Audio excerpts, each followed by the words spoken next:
Valérie, aujourd'hui, on parle de location de VR. Qu'est-ce que tu as envie de dire aux gens qui n'ont jamais essayé le camping en motorisé puis qui prévoient l'achat d'un véhicule à 80 100 000 $?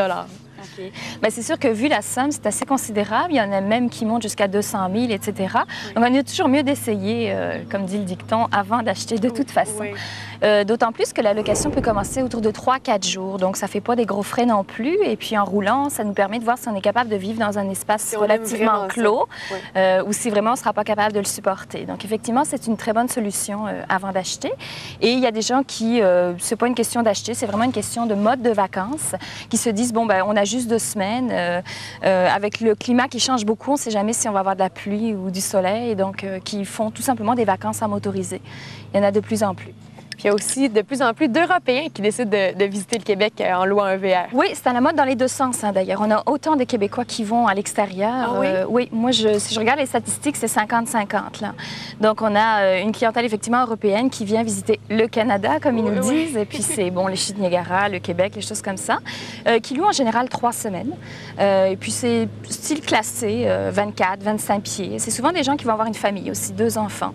Beaucoup plus que des retraités, finalement, qui ont le temps. Donc, c'est vraiment le mode vacances, là, et rien d'autre.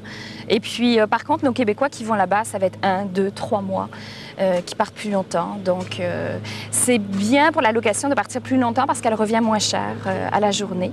Puis, il y a des VR qui sont loués un peu partout dans le monde aussi. Bien, c'est ça. Nous, bon, c'est vrai qu'on couvre un petit peu toute la planète.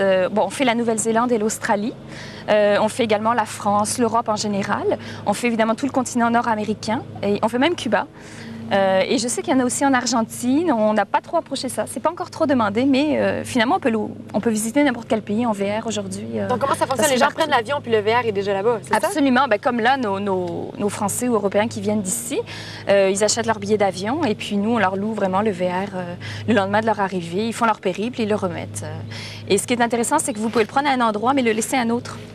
Alors, si on a des gens d'ici du Québec qui décident de faire l'Ouest canadien et qui n'ont que 15 jours, si vous partez du Québec, là, vous n'avez pas le temps. Alors, le mieux, c'est de partir, par exemple, sur Calgary. Vous louez votre VR, vous faites votre 15 jours dans les Rocheuses et vous repartez de Vancouver. Et comme ça, on peut tout faire en 15 jours. Et en terminant, Valérie, si les gens veulent plus d'informations sur la location de VR, ils peuvent communiquer avec la FQCC. Oui, tout à fait. On peut. Puis on a un site web qui est tout à fait à jour sur les différents pays que l'on peut faire. Alors, il n'y a pas de problème. On se renseigne là-dessus. D'accord.